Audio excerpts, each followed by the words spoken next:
But you know the drill. If you hear bells, stop what you're doing and follow the plan.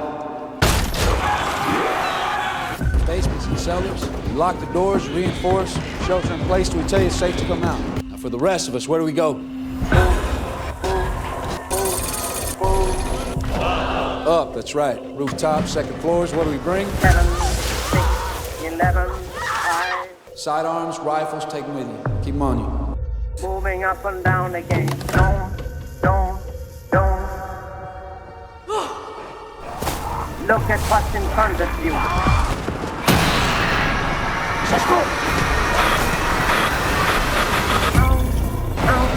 Pound the bullet in the bandolier.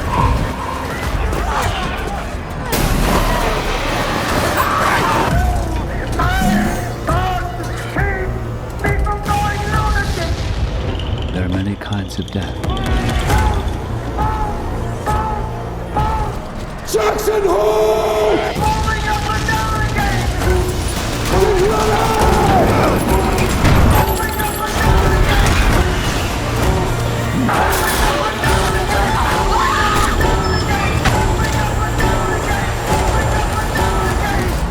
There's a breach. God forbid. Stay off the main street.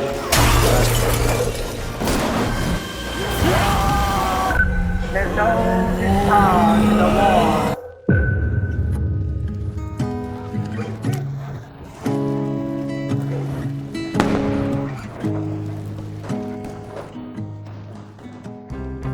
Hello, cordyceps infected, fellow wasteland survivors, and mudbeards. And today we're going to be talking about what I would argue is the best episode of the Last of Us TV series. And yes, while there was definitely still some problems, I do think they reined it all in for this specific episode because they needed it to be as impactful as possible. There will also be a section towards the end where I'll give kind of some constructive criticism and disappointments about the episode, but feel free to skip that if you don't like that kind of stuff, or skip to it if you just want to hear the negative aspects of the show, for whatever reason. With that being said, let's go ahead and get into it. I think it was really clever to start the episode off showing a dream sequence of Abby's perspective. If you actually played the games, in the middle of the game you do play through a very similar sequence, only you're not having a conversation with another version of Abby. I thought the way they illustrated this in the show was really clever because it shows a reluctance in the older version of Abby trying to get the younger version not to bear witness to the horrific things that are on the other side of that door. And interestingly enough, per the Last of Us podcast, you can actually hear the creators talk about how the younger version of Abby, one of the first things she says is she doesn't know her, alluding to the fact that this violent, revenge-filled spirit that she's been harboring for so long has turned her into an entirely different person. This ties into the much bigger point of her character in that the narrative has introduced her at one of the worst possible versions of herself. And while last episode opened with her in her saddest, most vulnerable place, there was still a lot of rage there. And this rage builds up to the point of this episode where it's at full climax. But I'll get more into how this rage is displayed a little bit later. I did like how we did get a little more of the opening sequence introducing a bit of the Salt Lake crew. We get to see some of their dynamics and conversations between each other. And if you want to know a little bit more about them, feel free to check out my Salt Lake crew video. Either way, this sort of back and forth was not in the actual opening of the game. We really only got moments of Owen and Abby. Tie in to the actual zombies emerging from the ice. Abby goes on a scouting run, ends up falling down a hill, and coming across a bunch of frozen dead corpses. Any Black Summer fans out there will be able to tell you that this scene was very reminiscent. Although, as you can see, the scene then transitioned into a full-on creative usage of hibernating cordyceps infected emerging like an avalanche. The idea of the infected hosts actually burrowing in somewhere and using bodies above them to stay warm during the winter season is actually really creative, and not something you can really see with any other form of zombie media but this show. And what's nice too is it doesn't completely come out of nowhere. This season does pick up 5 years later, and we do get alluded to the fact that fungus is growing through the roots in episode 1. Also get mentions of the infected building up and waking up from ice by some of the patrols. Eventually this leads to Abby's chase sequence, where she is full on sprinting from the horde of zombies that are right behind her.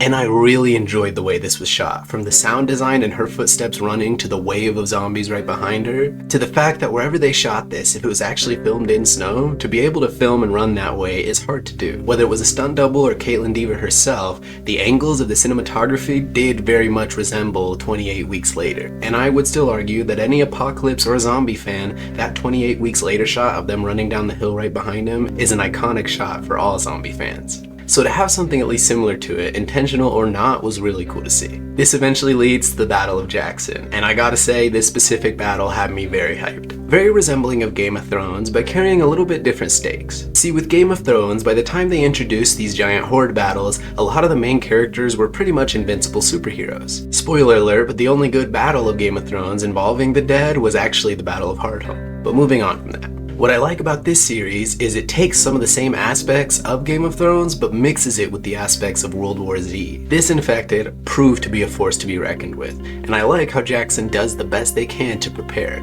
They have different maneuvers and preparations for if it's a raid attack or if it's an infected attack, but if it's an infected attack of that caliber, things are looking pretty rough. Still, you can see some of their strategies and tactics, putting everybody who can fight and aim a rifle up on the rooftops, creating a bottleneck.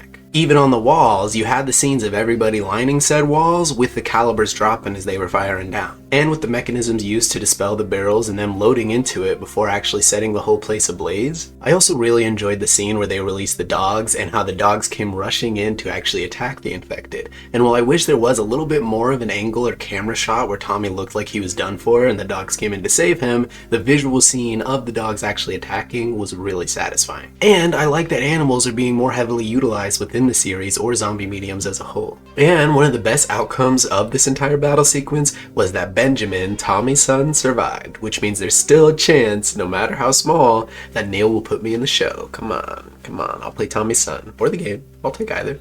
Just put me in there, coach, come on.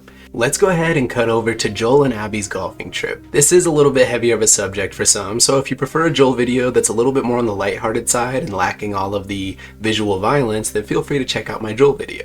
It's just kind of a tribute to the character. Anyways, Abby ends up finding Joel and Dina and leading them back to her cabin. Very reminiscent of the games and how everything went down there. Only in that situation, it was Joel and Tommy, not Joel and Dina. But there was also a nice little change with Dina yelling for Joel and revealing his name versus Tommy going directly to Abby in the games and telling them who they are, which some gamers definitely were upset about. Anyways, this led to the sequence of Abby finally getting her vengeance on Joel, and I gotta say, the performances were absolutely spectacular. From Pedro Pascal to Caitlin Dever, you could feel the weight of the emotion between everyone involved. And this also does remind us that if there's one thing Bella does well when capturing the essence of Ellie, it's the screams and rage-filled cries. See, back in season 1, when she was fighting Pedo Priest, she ended up having the same sort of burst of outcry. And while she got a following heartwarming moment with Joel in that scene, the way she delivered the rage and despair and fear was really cool to see. And I feel she tapped into that same essence within this scene here. Her desperately crying for Joel was definitely a little heartbreaking, but her rage-filled scream right before she gets kicked in the gut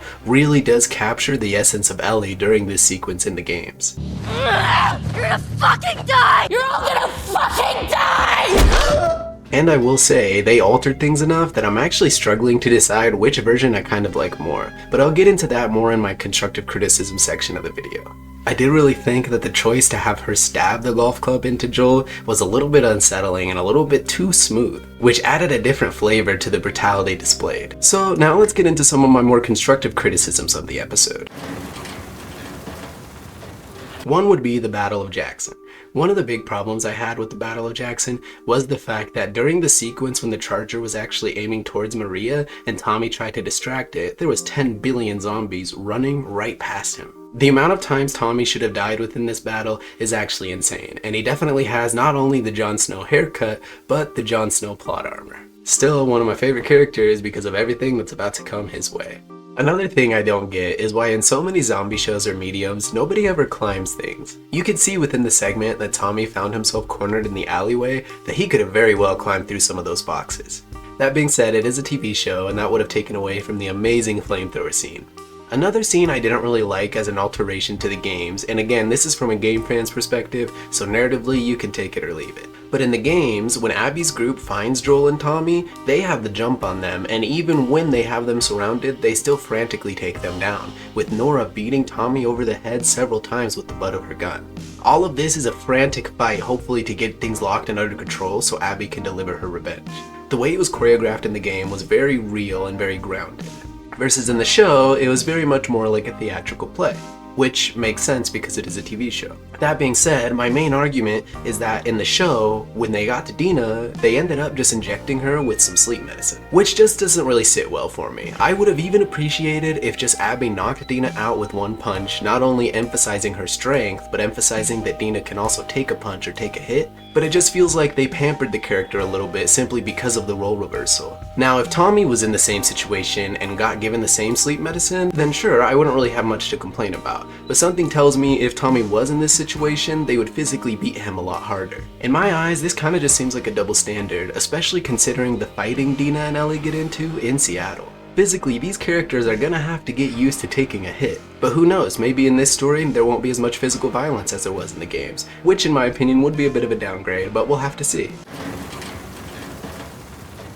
Let's go ahead and step into some predictions. I think basically the next episode is going to primarily focus on the aftermath in Jackson with everybody recovering from the battle, and Ellie and some of her friends preparing to go and hunt Abby down. Something tells me the entire episode will end with maybe Ellie and Dina finally starting off on their adventure towards Seattle, which means the next episode will be a bit of a slower one. That being said, it's also very possible that they'll start to introduce Abby's side of the story, which I think would be the best case scenario, because providing Abby's journey and everything going on in Seattle, or at least providing some world building for Seattle, will fill the episode with a lot to talk and think about. But we'll have to wait and see.